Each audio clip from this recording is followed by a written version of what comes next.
Hello everyone, today we have another hero guide for you, and this one is another one of my go-tos. This is DEXTOR, and this is part of the Undead faction. The fact that this one wears agility gear, a lot of people might actually think that this is a dealer, but this is actually a supporter. And once you see the stats, you'll understand why. So DEXTOR is an AoE style champ, and he's going to be attacking rows, so left to right, 1, 2, 3, middle row, 1, 2, or the back row, 1, 2, 3. Now his active skill, Spear of the Void, is going to start him off right off the bat with full energy, meaning that this thing's going to pop, get that shot out against all three if there is 3 in the front row, and definitely do some decent damage. Now the damage that's done to the enemies is going to scale between 115% to 160% based by the level of this. But what makes this really special is for every enemy that's hit, it's going to give additional energy to the allies that are adjacent to DEXTOR.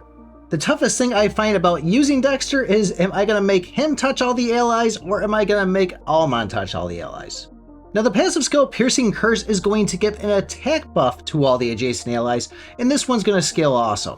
From 15% at 3 turns, 19% at 4 turns, and finally 24% at 5 turns. Combine this with a Lulu on your team and you can see why I really love this hero. The passive skill solely is going to increase the crit resistance of you and all adjacent allies by 30, 35, or 40%. So you can definitely start to see why this is considered a supporter role instead of a dealer. So the passive skill Burning Vengeance is going to happen when DEXTOR dies, and this is only going to happen one time per battle, so if you're like me and have a rune that revives them at 20% chance, it's not going to work over and over. But when DEXTOR dies, it's going to heal the hero with the highest attack by 21% of its max hit points.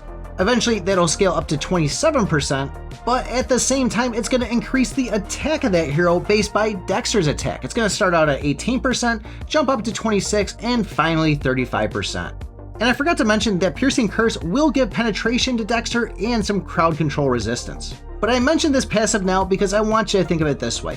You put DEXTOR, let's say, next to your strongest attack hero. Let's use Kion for an example. There's an additional 24% attack for 5 turns. And now DEXTOR dies and you throw this attack stat on top of him, you could definitely do some damage. Now it doesn't happen too often where DEXTOR is going to die within that 5th round, but if it does, this is a nice little way to ensure that you're going to take out one of their heroes for taking out one of yours. Now the Awakened skill, Swamp Wanderer, will go and heal all adjacent heroes when you kill an enemy. And this isn't just a one-time thing, this is every time you kill one. That'll scale up from 65% up to 92%, but at 8 stars, 65% really isn't that bad when it comes to healing. And that once again is all going to be based by DEXTOR's attack. So for positioning, I like to throw DEXTOR in the middle row, usually right next to Almon so he can get healing from that, and he can make sure that he's hitting somebody in the back and somebody in the front at the same time.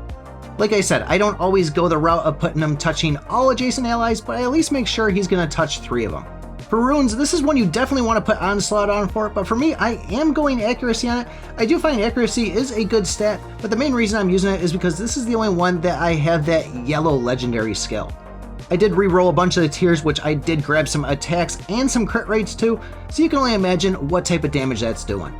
But this is a hero I really enjoy and I find very useful inside the game, so don't overlook this one if you have it in your arsenal.